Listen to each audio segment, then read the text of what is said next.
On today's episode, we become a mind reader, so stick around to find out.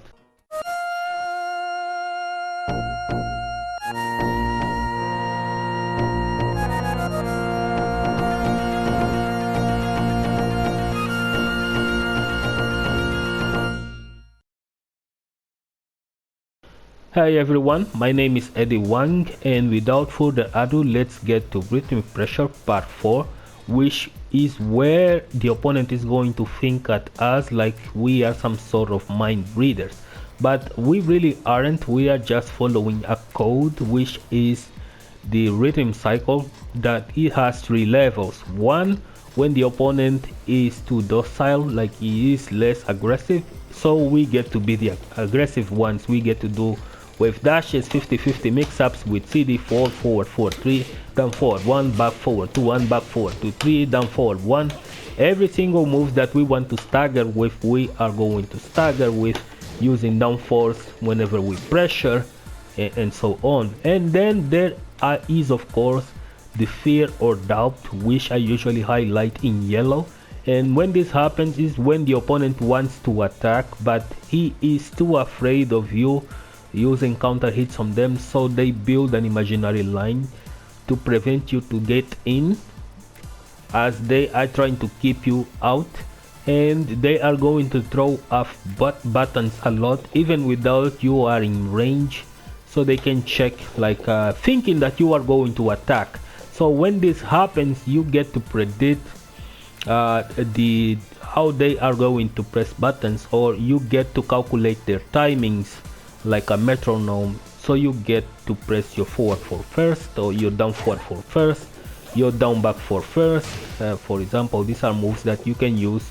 To use that, you can Zen 3 or you can CDS 3, which are going to hit people pressing buttons if you anticipate them first. So this is just part of the cake, but it comes down to the rhythm cycle. And of course there is when they are what I call it seeing red. Seeing in red because it's when they give out on defense and move heavily on offense. And when someone is moving heavily on offense, of course Jin tends to be a little bit more weaker when heavily pressured, but he also has panic moves. Moves such as up forward 2 is a panic move, down back 3 is a panic move, down 4 is a panic move. And if you aren't really sure which moves are panic moves, check out Jin School Neutral and Rhythm. There is a session about Jin panic moves that are going to help you going over to deal with people that are heavily pressured. But the idea here today is the following. If you hit any of these moves on counter hit, for example this one connects on counter hit, then your opponent is too blind to see plus frames. If you hit a jab is plus 8, this jab standing 2 is plus 8, and your opponent press a button right after, then he is too blind to see plus frames, because Jin can frame trap you with a forward 4 at plus 6. So you have to sidestep, you have to be less aggressive about it. If you really are so eager to press a button whenever Jin is at plus 6, then you're gonna start getting hit by a lot of forward 4. So you have to take this in account, or they have to take this in account. So hitting by a jab into a forward 4 is going to let you know that your opponent is playing too aggressive, because this cannot be stepped. And if you hit like a up forward 2 on regular hit and then a forward 4 on counter hit right after, your opponent is trying to be too aggressive. So you have to learn how to identify this in order to play around with the rhythm cycle. So now that you know the 3 levels, know that whenever the opponent is in fear or doubt, you can choose to either whiff punish them, or you can anticipate those buttons and counter hit, which is something that I do. I just played this on episode 3, which was movement types, that you as a Jin player, there is 2 versions of Jin. The one that likes to whiff punish more than he counter hit anticipates, and the one that counter hit anticipates more than he with punishment. It comes down of course to situations, but it comes also down to preference. As I said on episode 3, I'm more the type of counter hit punishment, of counter hit counter hit anticipation, and CBM is just an example. He is more of a whiff punishment type of player.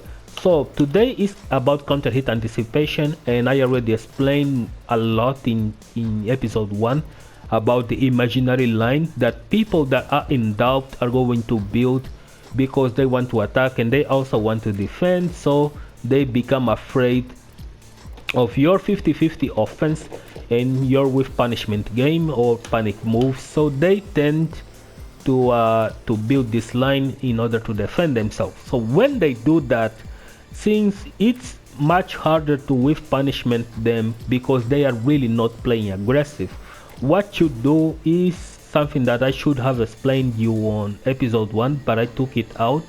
I had to re-record it and I forgot to add on episode 1, which is time expansion. What is time expansion? So the game runs at 60 frames per second.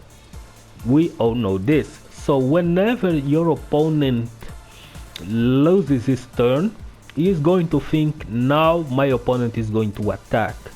But sometimes you as a gym player, you want to expand their perception of time, so they think like there is too much time passing, and if they don't press a button, then I will. When this happens, if you are correct on their timing, for example, when you get to measure this, when they are so afraid to press buttons as you are trying to get in, they will start to measure you out inside the imaginary line, so you get to identify those timings with metronome and stuff, and then every single time you are in that range and they think about, man, I just pressed a button but this guy didn't really do anything, or I'm about to press a button but he also is able to counter hit if I do, but I'm not going to press. So it becomes like how do I say this, there is like a challenge on car games or car movies, when each character is going to run at each other's face with the car, and the first one that gets afraid is going to dodge, is going to move out of the way to avoid an accident. So this happens in Tekken when you sit in front of someone and both of you are going to think about it, so you want to expand this time as much as possible until you think they are going to press, so you get to forward 4. It's mostly with forward 4, but you can do this with down forward 4 as well. You can do this with down back 4, and if you are really that close and because you already moved on beyond the forward 4 range, then down forward 2 will also be one of the things that you get to do it. But this is made with two things, with either the fear of getting hit by a forward 4 or an electric wind hook fist on with punishment. So every single time they do not press a button in this inside the range where these two moves can hit, now you get to intimidate with your dash. You get to do dash into nothing, dash into nothing, dash into nothing, dash into nothing, and they are going to look at this and they are going to think, so it is intimidating, so what can I do about it? Most people won't think twice, and the first option that is coming up right to their head is going to be press a button. So since you are inside the range and you are on a position of power because you are the one carrying the offensive, you have a lot of safe counter hit moves such as back 3, down forward 2, forward 4, and of course you still have the electrics. They're gonna have to duck at some point, so then you get to do something like this: 4 3s, down back 4, CD4, electrics, and of course forward 4. Sometimes they know that you can do this, so as soon as you start they are going to press a button, so you get to do like flick a forward 4, which is something, or fakey forward 4, which is something that can be made like really often. Easily the first option that you can fish for is a fakey into a forward 4, because he's going to pretend that you are approaching but you are really just faking out an approach, and they are going to press a button. So this comes down to this type of skill, but you won't be able to use this as much on season 3 if you don't master your counter hit 4-4 pickup. This is hard, is something that Namco made because people used to cry a lot about forward 4. So they increased the pushback of forward 4 on counter hits, but this doesn't mean the move is trash.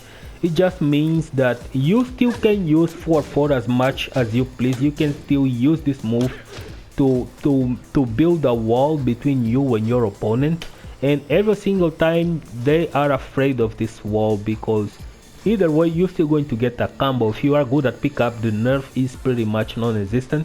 CBA improved that, and every single time they are so afraid of the wall, then you start to close in and to hit them with a forward 4, with a down forward 2, sorry, electrics and batteries and stuff like that. Remember that electric is your first line of defense, and after that you have forward 4, you have back 3, then you have down forward 2 and down forward 4, which will work on time expansions such as down back 4, which are moves that you are going to use in those ranges where they are going to think, nah, it's not going to press a button, and you do a down forward 4 and hit them anyway, because they already lost their turn, so they are trying to regain, and every single time they don't regain their turn because you are expanding their perception of time, that when he's going to press a button, actually if he's not going to press, then I'm going to press.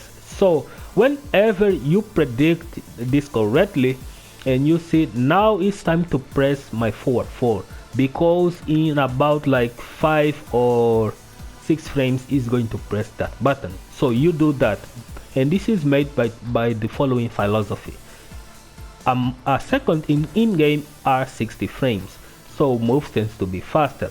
The fastest move in Tekken is 10 frames, which are jabs, and then from this point on the slowest move are usually 23 to 25 frames, and of course there is Snake Edge, which is more, is 27, but in between this window of time from 1 to 23 frames, which is the window of Jin, you want to use a move for a different purpose. You want to use forward 3 to make them as slower as possible. This also includes CD4. You want to use forward 4 to incapacitate or to prevent them to press a button in between that window. So you as a Jin player, you have to expand your time and calculate between 10 to 25 frames, which is the window where any of the moves in the game can come out, and then in between those windows you press either forward 4, back 3, back forward 2 1, down forward 1, and of course down forward 4. If your read is correct, it's going to be one of the most beautiful reads that you are going to do in Tekken, and you are going to save those reads and you are going to look at it thinking, man, I'm awesome. I just predict when that guy is going to press that button, and I hit them with my most with the counter hit that I was planning to hit. We used to do this with down back 4, but they say that we hit this randomly, and we used to do this also with forward 4, but they also did say that we used to do this randomly. But now you get to still do this with forward 4 and confirm. And just to give you a tip to this is, if you are at this range, for example, this is the max range where you are going to get a really good counter hit forward 4 into back to 1 pickup. What is really hard into this is doing a while standing 4, because you have to delay this as much as possible to connect a while standing 4, then you get to pick up. The pickup part is also difficult, but to pass on you have to do one thing. You have to hold forward, and soon as Jin walks forward, then you do a back to 1 into the combo. So I can do this better on the right side than I do on the left, but I have been practicing this bit by bit in order to make it work. Sorry, I'm not being able to cancel this properly. So the delay has to be too slow.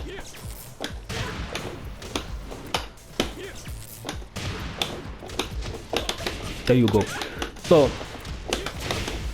you have to delay your while standing 4 for the pickup, which is one of the hardest parts to do in this. So you have to back 1 forward into it And every single time you do your pickup right, remember that you have to run cancel easily, stance cancel much earlier.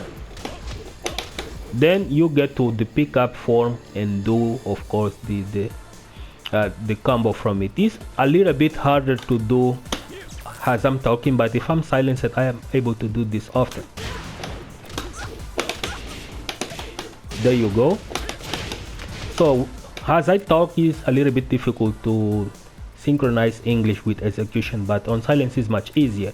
But the trick is, when you do a counter hit forward 4, you want to delay your while standing force, because when you crouch dash, Jin has to really go a little bit further. But then when you connect a while standing 4, doesn't matter how, if it's closer, the back to 1 is going to pick up and the jab will also pick up. But if it's far, you're gonna have to hold forward as you do a while standing 4, and as soon as Jin puts one step on, then you immediately do a back to 1, and then 1 to 4 is going to connect. If you don't do that, either the jab or the back to 1 is not going to connect, because while standing 4 is going to hit a little bit away. So you have to be really careful with this. So the cancel has to be a little bit earlier, back 1 into this, and then you go for the pickup.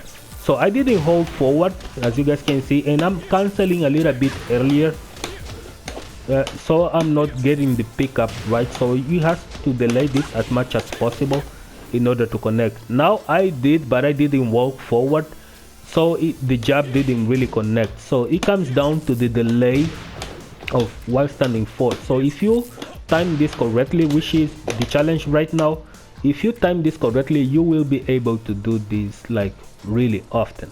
So this is the trick and the skill to achieve. Practice this combo every day, and if you do it, the nerf will be non-existent, to the point that you can still use forward 4 as much. But if you are from this range on and you are sure that you are going to get a counter hit launcher, then your best bet is going to be really just a forward 4 into Zen, and then you're gonna have to cancel with a wave dash in order to get like a combo pickup from it. And this can be made in 2 forms. You can also do like this, and that's it for the combo that you are going to get from a forward 4. So this is a key part of Jin's game, and if you don't really use forward 4, then you won't be able to dash into intimidation, which is something that is key. When you go over the wall, when you build this wall and they are afraid of the wall, then you get to jump this wall, or like I said on episode 1, past the line of doubt of the opponent, and then you get to intimidate into a 4-4-3, into a CD4 and whatever. And for people still asking themselves what is the input for intimidation dash, is really just multiple dashes, but the different ways of making it. Shikurin does with a hold back, and Orange tends to just tap forward, but you can do this. You can also STM if you can, of course with back 1, which will also play a part of it. But more importantly, wave dashes, using this, just dashing in, using fakies is also part of intimidating dashes.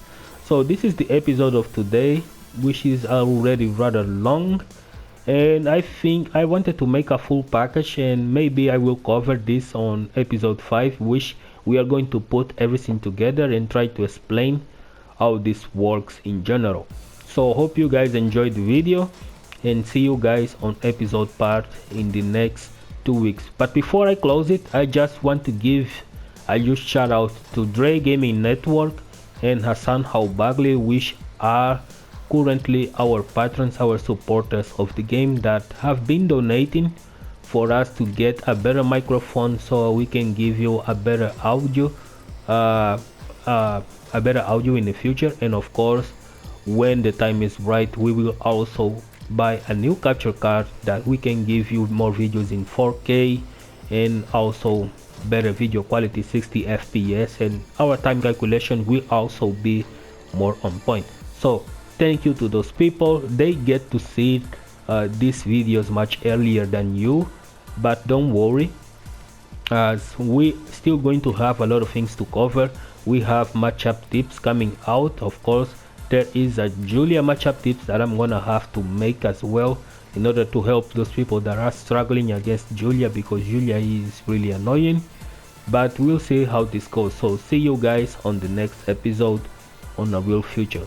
Don't forget, hit your like, subscribe, and hit the notification bell, and pay attention to this channel, because every Monday we have a different character, every Friday we have Jin, Wednesday we have Mortal Kombat, and we are still going to see about the 3 days on the channel, that what we are going to do with it. So see you guys real soon.